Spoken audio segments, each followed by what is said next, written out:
¿Quiénes eran los fariseos? Vieron que en el Nuevo Testamento, en los Evangelios, siempre leemos los fariseos y Yeshua contra los fariseos. Siempre fariseos. ¿Quiénes son los fariseos? Búsquenme un texto en el Tanaj donde se nombre fariseo. Búsquenme uno, aunque sea. ¿No hay? Entonces, ¿quiénes son los fariseos? ¿Alguien me puede decir quiénes son los fariseos? ¿Alguien me puede decir qué carajo son los fariseos? No saben, porque no está en el Tanaj. No hay un solo texto que hable de los fariseos. ¿De dónde salieron los fariseos? ¿Ustedes saben de dónde salieron los fariseos? Muy bien. ¿Quiénes eran los fariseos? Nunca nombrados en el Antiguo Testamento, como dicen los cristianos. Nunca nombrados en el Tanaj. ¿Quiénes son los fariseos? Muy bien. Los fariseos, del hebreo perusim, de parás, significa los separados. Los fariseos son los separados. ¿Quiénes son? Es un movimiento político-social, así como una escuela de pensamiento judía en la tierra de Israel durante el período del Segundo Templo, en el sitio de Jerusalén y la destrucción del Segundo Templo en el año 70. Esos eran los que reinaban. Cuando vino Yeshua eran los que reinaban. Pero ¿cómo llegaron a existir los fariseos? Bueno, los fariseos se los cuento en esta forma. Cuando los judíos fueron desterrados a Babilonia, el pueblo se dio cuenta que no había Kohanes, sacerdotes, no había sacerdotes. No se podían hacer sacrificios. Era un desorden total. Entonces un grupo se levantó y dijo, nosotros vamos a mantenernos y a mantener la tradición para no perderla. Ese grupo que se autonominó de los separados para Elohim, se convirtieron en los fariseos. Que podían ser o no sacerdotes. Podían ser o no levitas. Pero los fariseos se autonombraron fariseos para tratar de que Babilonia no lo absorba a Israel. Eso es lo que ocurrió. Bueno, no les dije nunca cuándo fue escrito el Talmud de Babilonia, cómo se terminó. Que me olvidé entonces. Aproximadamente en el año 500. Justamente cuando Roma empezaba a nacer. ¿En qué año empezó a reinar Roma papal? 538. Ok, recuerden eso. Paralelamente, en esa fecha también se termina el Talmud. Y si se termina el Talmud, queda la base fija del Israel de hoy. Porque todo lo que Israel cree está en el Talmud. Todo es Talmud. Ya no vale la Torah. Ellos dicen Torah, pero es decir nomás. El Talmud es lo que vale. Entonces, fíjense que paralelamente nacen las dos. Quiero que vean eso. El Talmud finalizado aproximadamente en los años 500. Y justamente Roma surge al poder en el año 538. O sea que ya venía Roma papal, pero no se le había dado el poder. Fue cuando Justiniano, a través de una orden, le dijo que el Papa era cabeza de los herejes, cabeza de los herejes no, el que tenía que poner las normas de la iglesia y perseguir a los herejes. Y en ese año justamente es cuando él recibe un poder, el Papa, para poder ser y tener un poder político, aparte de religioso. Entonces cuando sube el papado. Pero a su misma vez, su otro hermano menor está haciendo lo mismo, pero ¿dónde están? En Babilonia. Quiero que vean Roma y Babilonia a la misma vez, poniendo las bases de lo que iba a ser su reinado. Están viendo lo que estoy mostrando, ¿no? Muy bien. Entonces los fariseos es un movimiento que nació en la cautividad en Babilonia, aproximadamente 500 años antes que venga Yeshua a la tierra.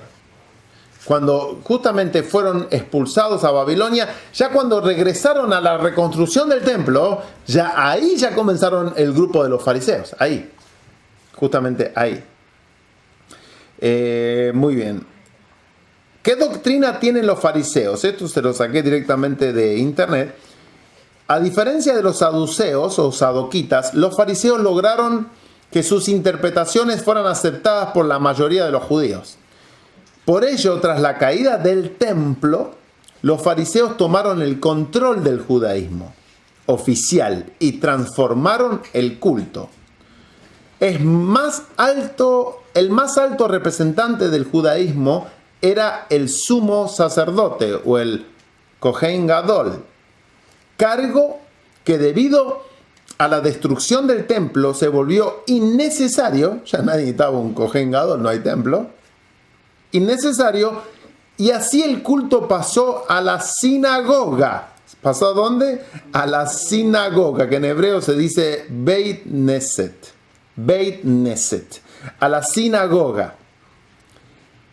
De los antiguos fariseos surgió la línea rabínica ortodoxa de los doctores de la ley, que fue la que redactó los distintos Talmud. O sea, ¿quién redactó al final los Talmud? Los fariseos. ¿Contra qué vino Yeshua a discutir todo el tiempo? Contra los fariseos. ¿A qué les dijo Yeshua a los fariseos? Ustedes son hijos de su padre Azazel. Ustedes son una generación de serpientes. Los fariseos lo culparon de mentiras y lo enviaron a la muerte a Yeshua. Esos mismos fariseos, esos mismos, son los que redactaron después el Talmud. O sea que los fariseos, para que ustedes entiendan, son los sabios judíos. Esos son los fariseos, los sabios judíos. Su doctrina puede resumirse de esta forma. 1. Creían ellos en la libertad humana. Ciertamente el destino influía en los hombres, pero estos no eran juguetes en sus manos. De hecho, podían decidir lo que querían hacer con su vida. O sea, no creían en la predestinación, por ejemplo. 2. Creían en la inmortalidad del alma. No todo acaba con la muerte, sino que las almas seguían viviendo. Eso parece catolicismo. Creían en un castigo y una recompensa eterna. Eso es interesante. Las almas de los malos eran confinadas en el infierno. ¿De dónde recibieron entonces la doctrina los católicos? Para recibir su castigo, o sea, por siempre. Mientras que la de los buenos eran premiadas. Creían en la resurrección. Las almas de los buenos recibían de un nuevo cuerpo. Pablo enseñó eso también. No se trataba de una sucesión de cuerpos humanos mortales, como sucede en las diversas visiones de la reencarnación, porque también creen en la reencarnación, sino de un cuerpo para toda la eternidad.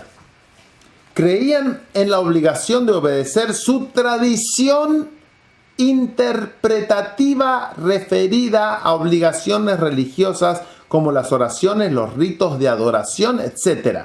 Vieron que no dice creían en la Torah, no. Creían en obedecer su tradición interpretativa.